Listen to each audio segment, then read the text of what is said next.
우리는 계속해서 그 기도에 대해서 살펴보고 있습니다. 기도에 대해서 살펴보는 이유는 기도를 바르게 배워서 바른 기도를 드리도록 돕기 위해서 그렇게 하는 것입니다. 예수님은 주기도를 통해서 우리에게 기도를 들으시는 대상이 어떤 분인지에 대해서 먼저 이렇게 말씀해 주셨습니다. 우리의 기도를 들으시는 대상은 어떤 분입니까? 우리의 기도를 들으시는 대상은 하늘에 계신 우리 아버지. 그러니까 하늘에 계신다는 것은 하늘이라는 공간에 갇혀 계신다는 것을 의미하는 것이 아닙니다. 하늘에 계신다는 것은 모든 것을 초월해 계시고 모든 것을 하실 수 있는 전지전능하신 분이라는 것을 우리에게 알려주고 있습니다. 그리고 그 하나님이 우리의 기도를 들으시는 분이고 그 하나님은 바로 우리에게 어떤 분이 되십니까? 우리에게 아버지가 되시고 우리는 그분의 자녀가 되었다고 말합니다. 그러니까 하나님은 나의 아버지이기도 하지만 우리 모두의 아버지이기도 하신 것입니다. 그렇기 때문에 우리는 우리 자신의 유익을 위해서만 기도할 것이 아니라 함께 교회를 이루는 지체들의 행복과 유익과 안전을 위해서도 늘 관심을 가지고 기도를 해야 되는 것입니다. 첫 번째로 예수님은 아버지의 이름이 거룩히 여김을 받으시옵기를 위해서 기도하라고 말씀하셨습니다. 이것은 기도에도 우선순위가 있다는 것을 말씀해 주고 있는 것입니다. 우리는 기도할 때마다 먼저 우리 자신의 욕심과 우리 자신의 시급한 문제가 해결되기를 위해서 기도할 것이 아니라 하나님의 영광을 위해서 기도해야 하는 것입니다. 특별히 우리는 기도할 때마다 하나님의 이름을 기억해야 합니다. 하나님은 자신의 이름을 통해서 하나님 자신이 어떤 분인지를 우리에게 알려주고 있습니다. 하나님은 자신의 이름을 통해서 하나님께서 어떻게 일하시는 분인지에 대해서 알려주고 있습니다. 그렇기 때문에 우리는 기도할 때마다 하나님의 이름을 부르며 하나님이 어떤 분인지를 기억하고 하나님의 일하심을 통해서 하나님의 이름이 높임을 받고 하나님의 이름에 합당한 영광을 돌려드리기 위해서 기도해야 하는 것입니다. 그리고 우리가 하나님의 성품을 드러내며 살아갈 때 우리의 삶을 통해서 하나님의 이름이 거룩히 여김을 받게 되는 것입니다. 그러나 반대로 우리가 죄악된 성품을 드러내며 살게 되면 우리를 통해서 누가 욕을 먹을까요? 하나님의 이름이 욕을 먹게 되는 것입니다. 그러니까 하나님의 이름이 비난을 받고 하나님의 이름이 조롱을 당하게 되는 것입니다. 따라서 우리는 하나님의 거룩한 성품을 따라서 죄를 미워하고 죄를 멀리하는 삶을 살아야 하는 것입니다. 오늘은 주기도의 둘째 간구에 대해서 살펴보려고 합니다. 소요리 문답 제102문에 보면 주기도의 둘째 간구에서 우리는 무엇을 위해 기도합니까? 라고 질문을 하고 있습니다. 그리고 이 질문에 대해서 이렇게 대답하고 있습니다. 주기도의 둘째 간구 즉 나라의 임하옵시며에서 우리는 사탄의 나라가 멸망되며 은혜의 나라가 흥왕하여 우리 자신과 다른 사람들을 그 나라로 이끌어 그 안에 머물게 하며 영광의 나라가 속히 임하기를 기도합니다. 이렇게 대답하고 있습니다. 다시 한번 읽어드릴까요? 잘 들어보세요. 주기도의 둘째 간구 즉 나라의 임하옵시며에서 우리는 사탄의 나라가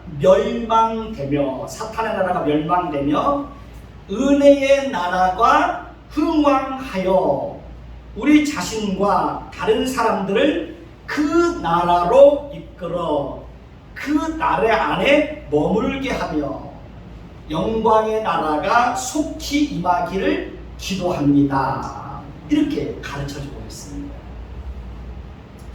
우리는 이것을 통해서 둘째 간구에서 우리가 무엇을 구해야 될지를 분명하게 알 수 있습니다.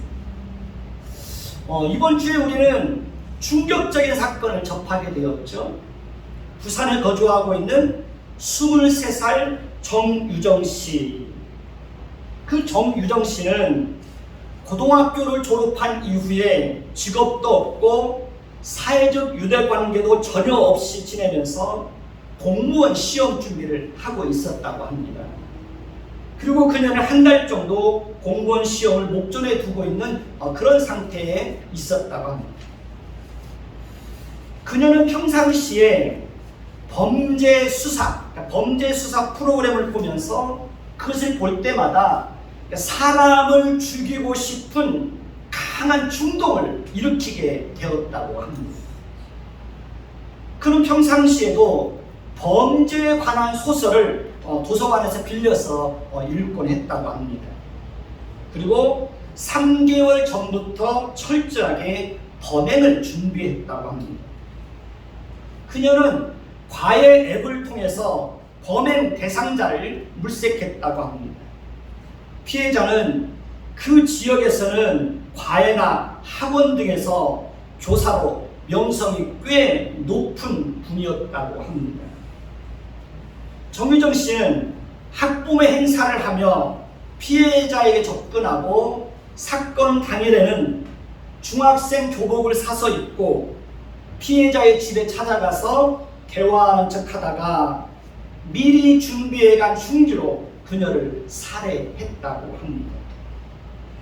그리고 살해한 이후에는 시신을 훼손하고 시신을 유기하기 위해서 여행용 가방에 시신을 옮겨서 싣고 새벽 3시에 택시를 타고 낙동강 인근으로 갔다고 합니다.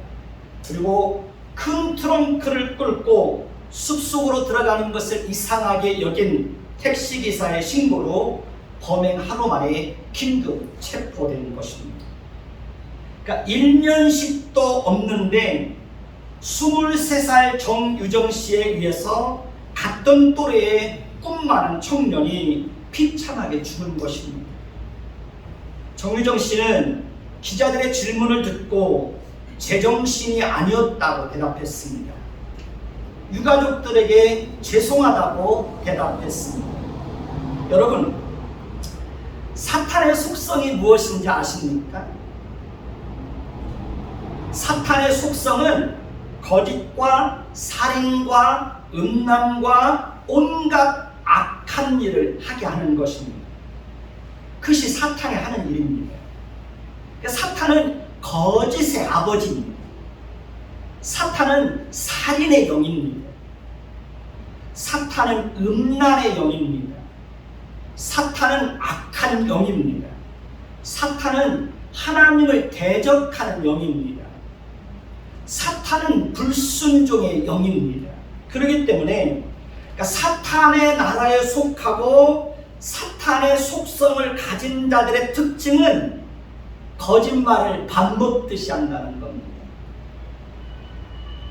때로는 무서운 살인자로 돌변하기도 합니다.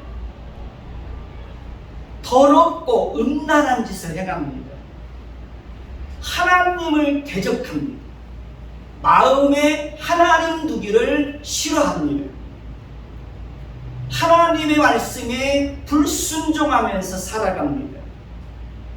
여러분, 정치인들 중에서도 거짓말을 밥 먹듯이 하는 사람들이 있습니다. 그리고 아무런 죄책감도 느끼지 않습니다.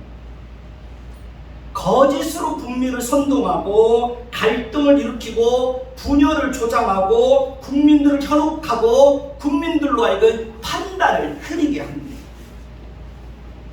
그러니까 그런 사람은 절대로 정치인이 되면 안 됩니다.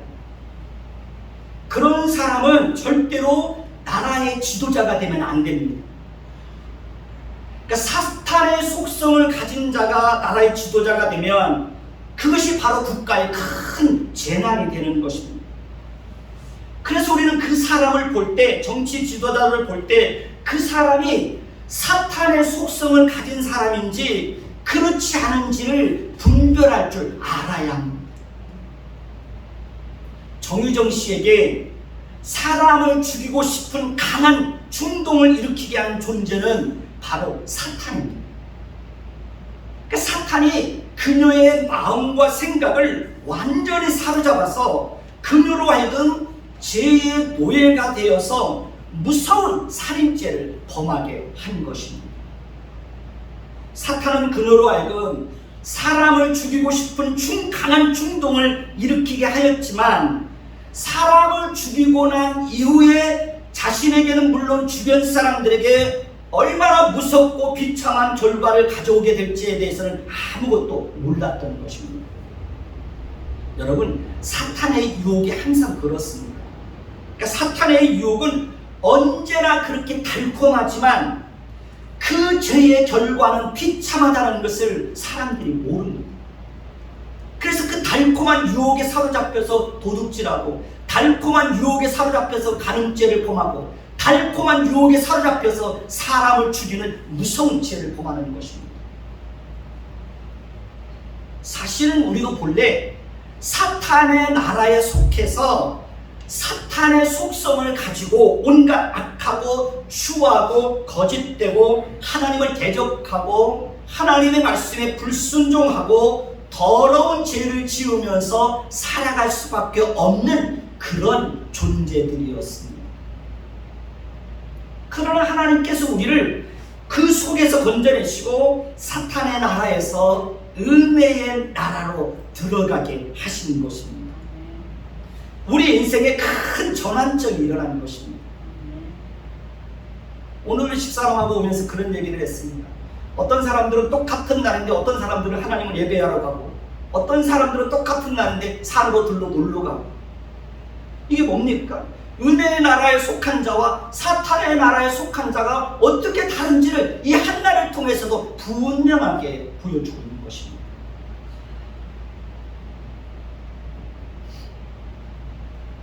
사탄의 나라가 망하고 은혜의 나라가 흥왕하는 길은 오직 한 길밖에 없습니다.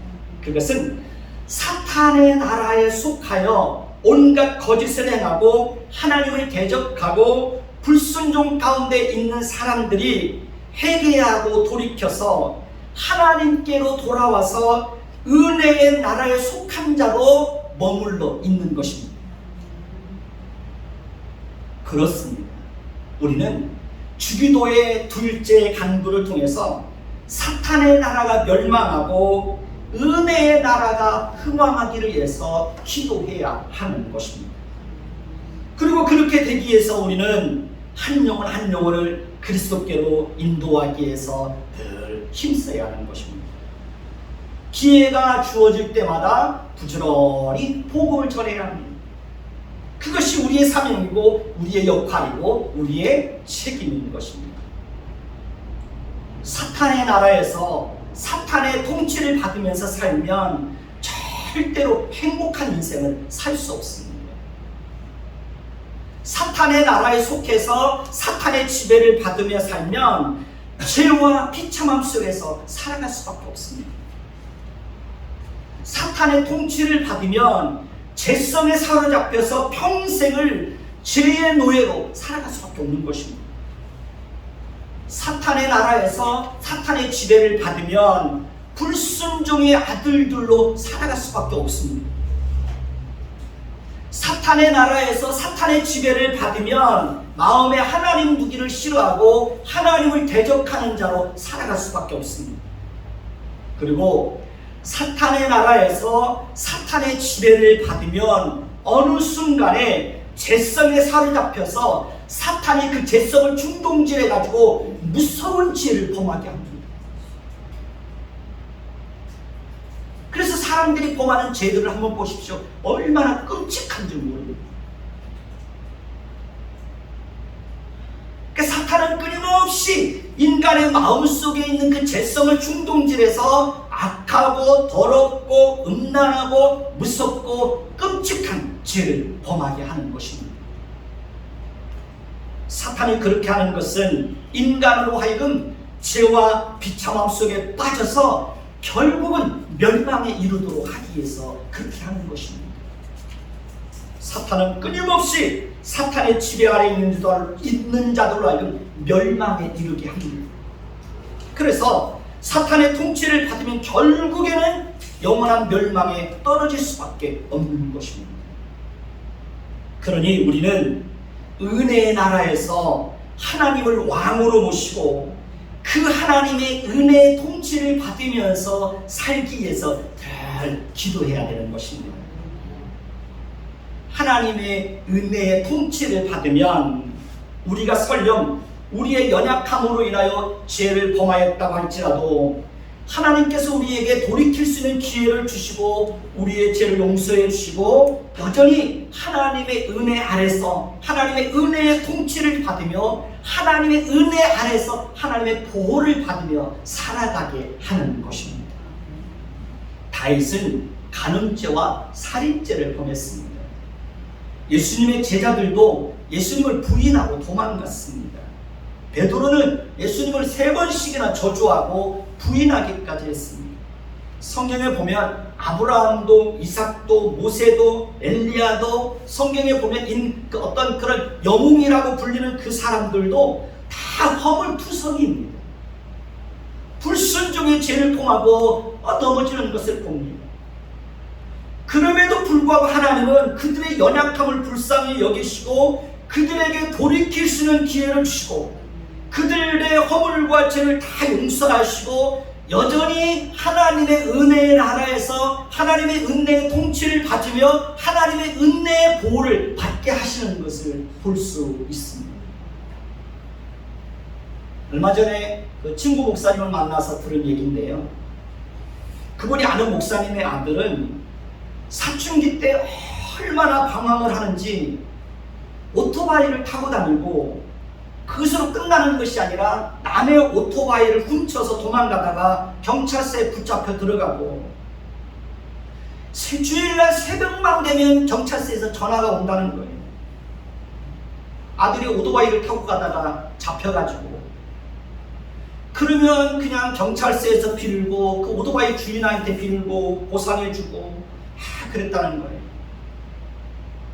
그러니 목사님께서 주일날 설교를 제대로 할 수 있었겠습니까? 목회를 제대로 할 수 있었겠습니까? 아들이 그러는데. 그런데 그 아들이 군대 갔다가 제대한 이후에 변화되어서 목수일을 배워서 지금은 교회에서 안수 집사가 되고 은퇴하신 아버지의 생활비를 다 제공해주고 있다는 거예요. 그것이 사탄의 나라에서 벗어나서 은혜의 나라에 들어간 자들에게 주시는 하나님의 특별한 은혜인 것입니다. 우리도 지금까지 살면서 우리의 연약함으로 인하여 실수하고 시험에 들고 넘어지고 하나님을 떠나서 살았던 적도 많이 있었을 것입니다. 저도 한때 하나님을 떠나고 방황했던 적도 있습니다. 그럼에도 불구하고 우리가 지금 이 자리에 있는 것은 하나님께서 우리를 사탄의 나라에서 건져주시고 은혜의 나라로 옮겨주시고 그 은혜의 나라에서 하나님의 은혜의 보호를 받으며 하나님께서 은혜로 우리를 다스려 주셨기 때문에 가능하게 된 것입니다. 하나님의 은혜는 마르지 않는 샘물과 같습니다. 은혜의 나라에서는 모든 것이 우리에게 은혜로 주어집니다.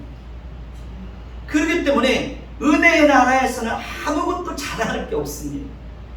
아무리 무슨 선한 일을 해도 우리가 자랑할 수 있는 것은 아무것도 없습니다. 왜냐하면 선한 일을 할 수 있는 것도 하나님의 은혜로 그 일을 할 수 있게 되기 때문에 그런 것입니다.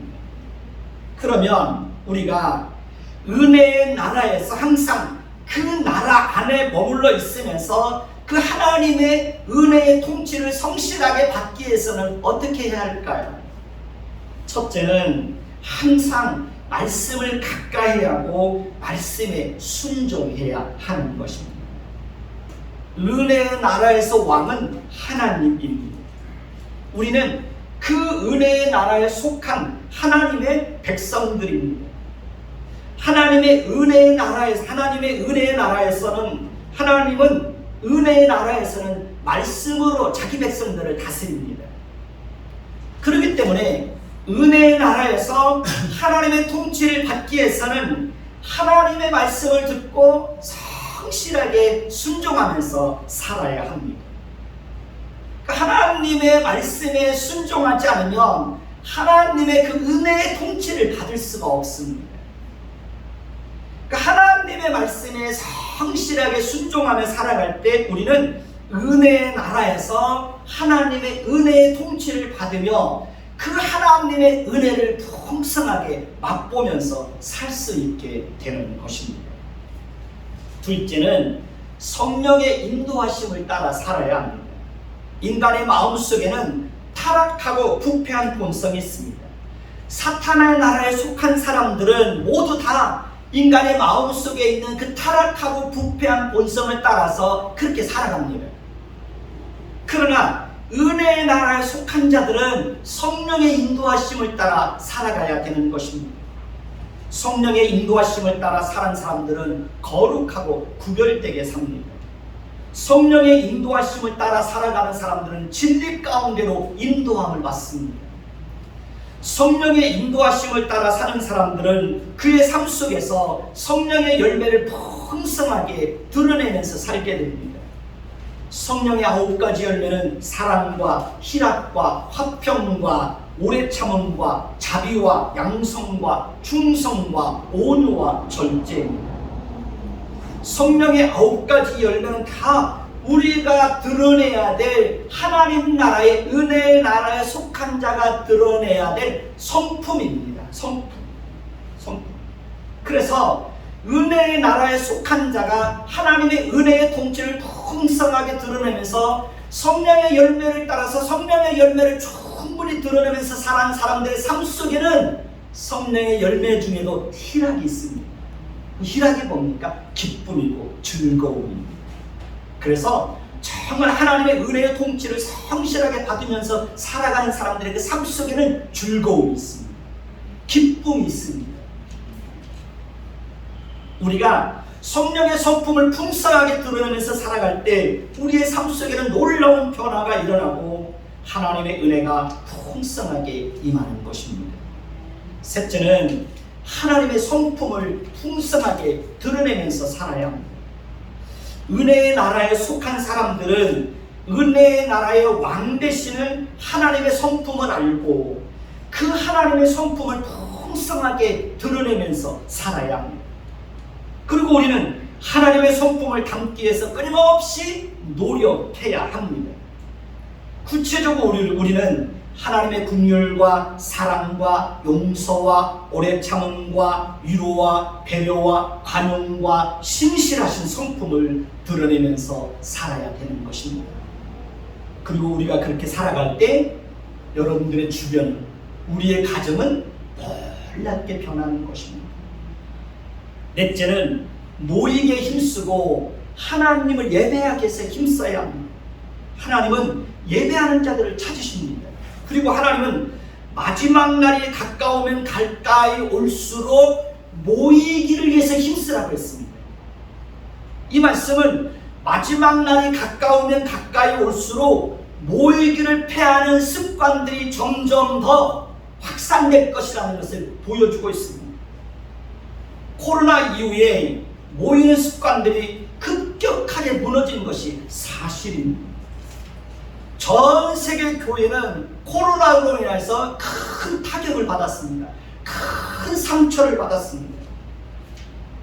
그래서 코로나 이후에 많은 모임들이 무너진 것입니다.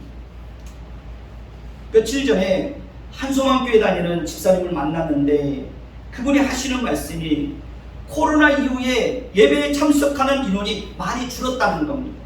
특히 청년들이 예배에 참석을 안 한다는 겁니다. 그러니까 코로나로 인하여서 많은 사람들이 무너진 겁니다. 어떻게 보면 코로나가 한국교회 전 세계 교회 성도들의 신앙을 막 흔들어 놓은 거예요. 그래서 믿음이 튼튼하지 않은 사람은 다 떨어진 거예요. 그 사람의 믿음이 진실한 믿음이었는지 그렇지 못한 믿음이었는지 코로나를 통해서 걸러내진 겁니다.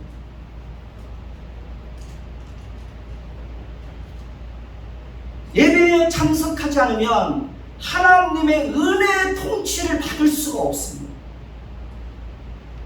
예배에 참석하지 않으면 은혜는 점점 더 메마를 수밖에 없습니다.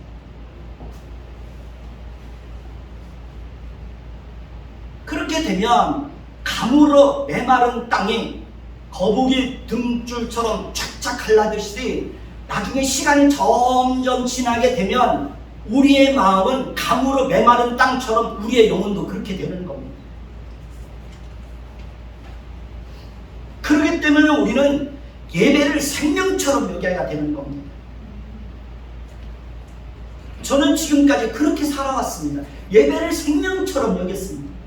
목장에서 일을 할 때도, 목장에 들어갈 때도 첫 번째 조건이 나는 월급을 조금 줘도 좋으니 주일날은 교회를 가야 된다는 게 첫 번째 조건이었습니다.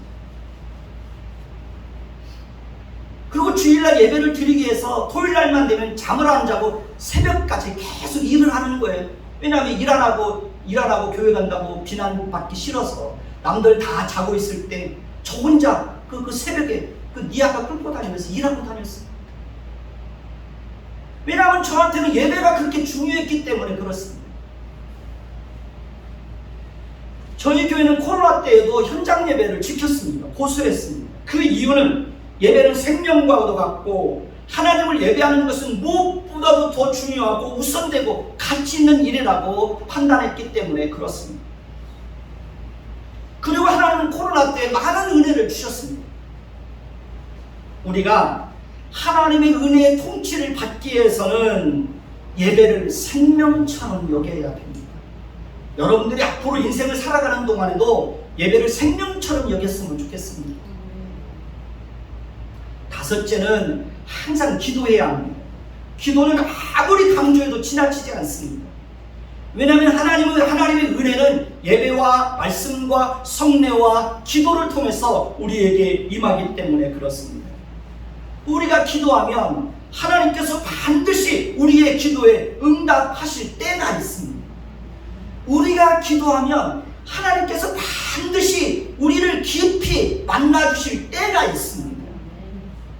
우리가 기도하면 하나님께서 반드시 은혜를 베풀어 주실 때가 있습니다.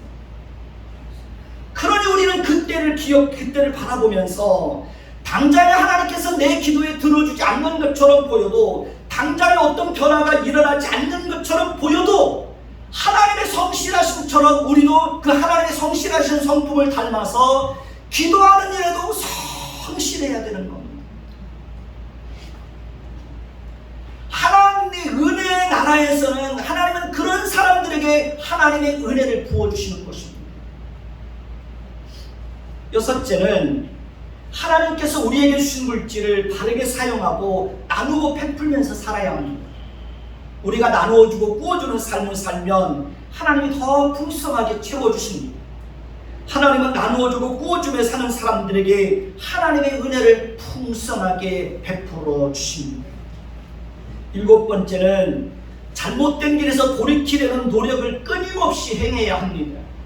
시편 119편 59절에서 60절을 보면 내가 내 행위를 생각하고 주의 증거들을 향하여 내 발을 돌이켜 싸우니, 내 발길을 돌이켜 싸우며 주의 계명들을 지키기에 신속히 하고 지체하지 아니하였나이다 라고 고백하고 있습니다. 우리도 그렇게 살아야 되는 겁니다. 말씀의 거울 앞에 우리의 모습을 비춰보고 우리를 돌이켜보고 만약에 잘못된 것이 있다면 지체하거나 머뭇거림 없이 신속하게 돌이키려는 노력을 끊임없이 해야 되는 겁니다. 그래야 변화가 있는 겁니다. 잘못된 길에서 돌이키려는 노력이 없으면, 변화를 위한 노력이 없으면 절대로 변화되지 않습니다.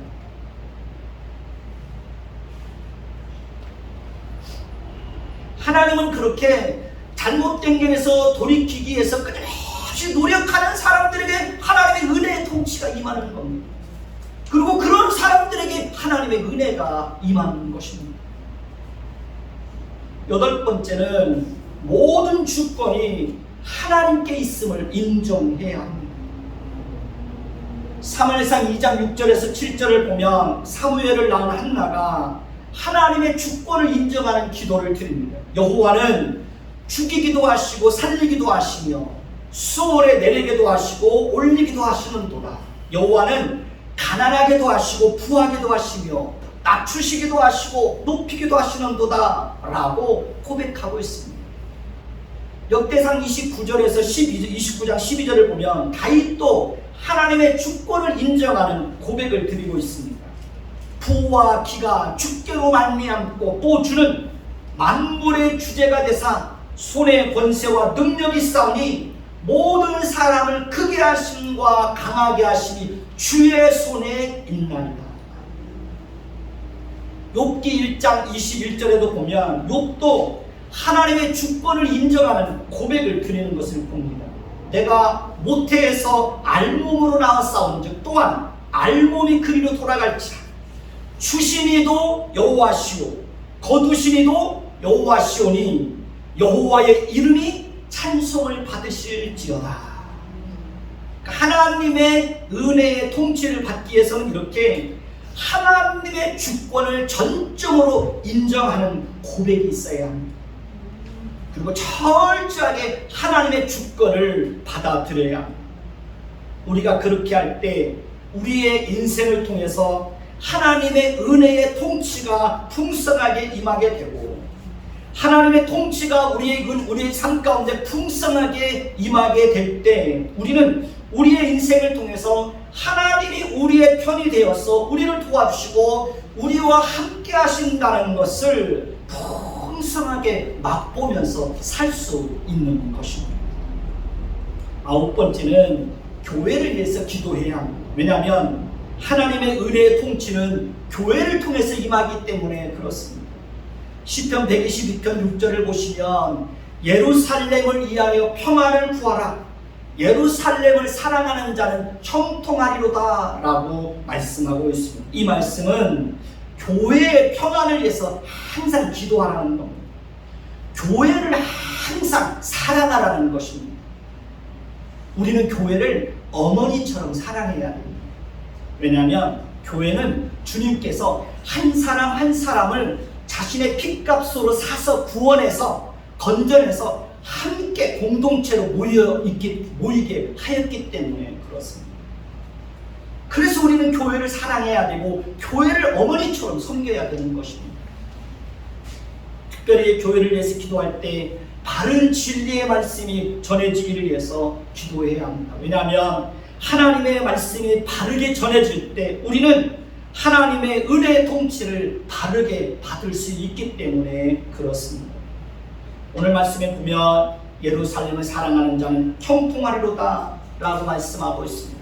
그렇습니다. 하나님은 교회를 사랑하고 교회를 위해서 헌신하고 교회를 위해서 충성하는 사람들에게 하나님은 형통의 복을 주시는 것입니다.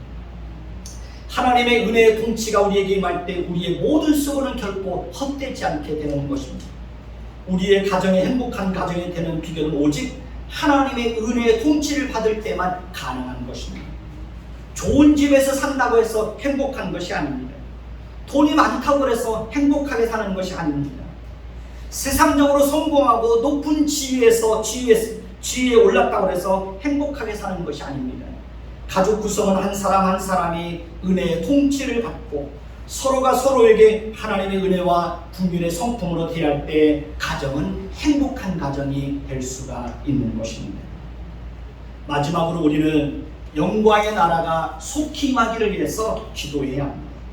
영광의 나라는 그리스도의 재림을 통해서 완성될 나라입니다. 그리스도께서 재림할 때 우리는 신령한 몸으로 부활해서 하나님께서 우리를 위해서 예비해 주신 새하늘과 새 땅에서 하나님과 함께 영원한 행복을 누리게 될 것입니다. 영광의 나라는 더 이상 죄가 지배하지 않는 나라입니다. 더 이상 죄를 지을 수 없는 나라입니다. 왜냐하면 그 나라에는 죄가 없기 때문에 그렇습니다. 우리는 비록 은혜의 나라에 속한 자들이지만 그럼에도 불구하고 우리 안에 있는 그 타락하고 부패한 본성으로 인하여 끊임없이 우리의 마음과 생각과 인격은 오염되고 더럽혀질 수밖에 없습니다. 그렇기 때문에 우리는 영광의 나라를 더 사모해야 하고 그리스도께서 속히 재림하시기를 위해서 늘 기도해야 하는 것입니다. 그리스도께서는 반드시 역사의 한 시점에서 다시 오실 것입니다. 그때에 사탄의 나라에 속한 자들은 모두 하나님의 심판을 받고 지옥의 불구덩이 속으로 떨어지게 될 것입니다. 그러나 은혜의 나라에 속한 자들은 모두 영원한 천국으로 들어가게 될 것입니다. 그러니 우리는 이 땅에서 잠시 사는 동안에도 항상 영광의 나라를 사모하며 은혜의 나라에 속한 자들답게 거룩하고 구별된 백성으로 살아야 하는 것입니다. 그리고 우리가 그렇게 살 때 하나님의 은혜는 우리에게 더 풍성하게 임하는 것입니다. 말씀을 정리하겠습니다. 우리는 사탄의 나라가 멸망하고 은혜의 나라가 흥왕하여 사탄의 나라에 속한 자들이 은혜의 나라로 들어와서 하나님의 인도하심을 따라 살며 그 은혜의 나라에 항상 머물러 있기를 위해서 기도해야 합니다. 우리는 은혜의 나라에서 하나님의 통치를 받기 위해서 항상 말씀을 가까이 하고 말씀을 순종해야 합니다. 성령의 인도하심을 따라 살아야 합니다. 하나님의 선포를 풍성하게 드러내면서 살아야 합니다. 모이기에 힘쓰고 하나님을 예배하기 위해서 힘써야 합니다. 항상 기도해야 합니다. 하나님께서 우리에게 준 물질을 바르게 사용하고 나누고 베풀면서 살아야 합니다. 잘못된 길에서 돌이키려는 노력을 끊임없이 해야 합니다. 모든 주권이 하나님께 있음을 인정해야 합니다. 그리고 교회를 위해서 기도해야 합니다. 마지막으로 영광의 나라가 속히 임하기를 위해서 우리는 늘 기도해야 하는 것입니다. 기도하겠습니다. 하나님,